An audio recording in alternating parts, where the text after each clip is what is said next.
Le Front de Libération Nationale est un parti laïque qui n'a rien à voir avec l'Algérie, ni la religion du pays, ni son histoire, ni son identité, en quoi la République maçonnique est algérienne et ce que la franc-maçonnerie est la religion des Algériens.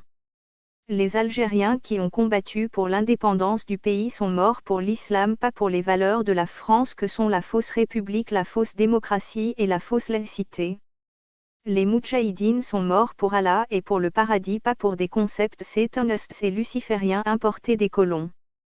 La France a utilisé la guerre contre-insurrectionnelle en Algérie, des harkis ou goumiers marocains allaient dans les fermes déguisés en félagas appartenant à des musulmans pour réclamer de l'argent, du bétail et de la nourriture, ou lors des familles avec des menaces de mort. Si les paysans donnaient quoi que ce soit, ils étaient dénoncés par ces mêmes harkis et ensuite rackettés et menacés de mort par l'armée française pour complicité de terrorisme. Si ils donnaient quoi que ce soit aux Français, ils étaient ensuite menacés de mort par les faux félagas qui les accusaient de collaborer avec l'ennemi français.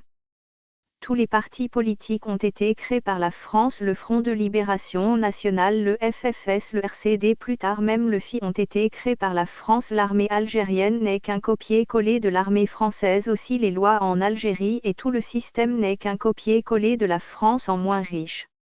Maurice Papon n'était pas l'ennemi du Front de Libération Nationale, il a créé avec De Gaulle le Front de Libération Nationale. Beaucoup d'Algériens défilaient au cri Algérie musulmane avant 1962 et ils étaient prêts à donner leur vie pour Allah, pour le Front de Libération Nationale. Le Front de Libération Nationale est un parti athée, laïque et nazi tout simplement, qui n'a ni âme ni religion. Il est athée et vient d'Europe et n'a rien à voir avec les musulmans ou l'islam. En mai 1954, Papon, nouveau secrétaire général du protectorat, part pour le Maroc. Au Maroc, Maurice Papon en profite pour créer le Front de Libération Nationale avec les Marocains qui l'ont aidé à mater les indépendantistes marocains, les plus français que les Français selon De Gaulle. Quand Bouteflika écrivait au roi du Maroc Hassan II, il signait « Votre serviteur et sujet dévoué de votre Altesse Hassan II ». Les Malgaches, notamment la première promotion nommée Promo Larbi Ben Midi, sont issus, en règle générale, de familles de réfugiés, de fonctionnaires au service du gouvernement marocain ou, accessoirement, de commerçants et d'agriculteurs établis au Maroc de longue date.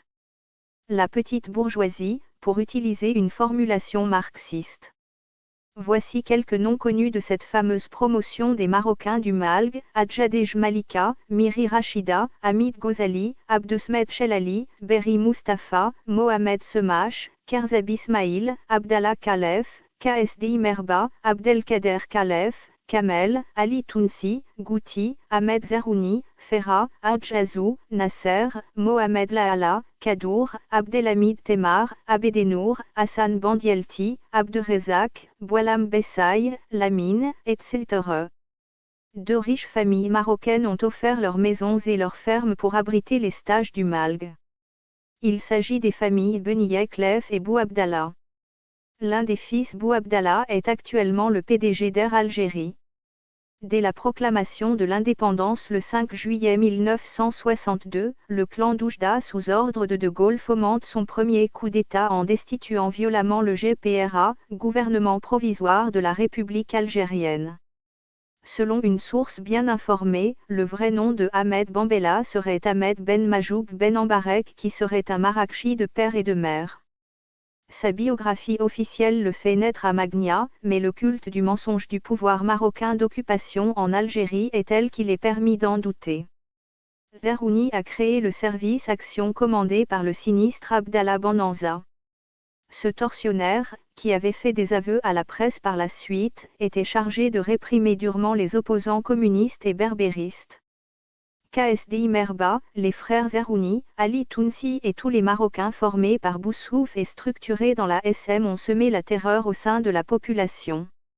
Bouteflika, marocain et agent de Gaulle, a introduit beaucoup de Marocains, parfois avec de faux diplômes, et agents des services secrets marocains, israéliens ou français ou sous le commandement de la CIA comme Chekib Khalil et Ould Kadour, et bien d'autres voleurs de millions ou milliards comme Bouterfa, président de la Sonalga. Il y a aussi des Tunisiens comme le Drapki Sadani, garde du corps et chauffeur de Bouteflika, nommé ministre et chef du Front de Libération Nationale alors qu'il est tunisien. Voici un échantillon de craintes exposées, en 1959, par le colonel Lotfi à M. Ferhat Abba, alors président du GPRA, gouvernement provisoire de la République algérienne. Notre Algérie va échouer entre les mains des colonels, autant dire des analphabètes. J'ai observé chez un grand nombre d'entre eux une tendance aux méthodes fascistes. Ils rêvent tout d'être des sultans au pouvoir absolu. Derrière leur querelle, j'aperçois un grave danger pour l'Algérie indépendante. Ils n'ont aucune notion de la démocratie, de la liberté et de l'égalité entre citoyens. Ils conserveront du commandement qu'ils exercent le goût du pouvoir et de l'autoritarisme. Que deviendra l'Algérie entre les mains de pareils individus? Il faut que tu, Ferhat Abba, fasses quelque chose pendant qu'il est encore temps. A-t-il prédit? Le général de Gaulle avait programmé en juin 1958 la mise au pouvoir de Ben Bella dans 4 ans, avec un espoir de conserver 70% du pétrole et avoir la main mise sur le Sahara, a révélé, dans une émission de radio, Jean Méot qui fut son chargé de mission de 1958 à 1960, puis PDG du groupe pétrolier El Ferrap, 1964 à 1972. Voici donc une nouvelle pièce du puzzle historique algérien délivré au compte-gouttes, découverte par hasard.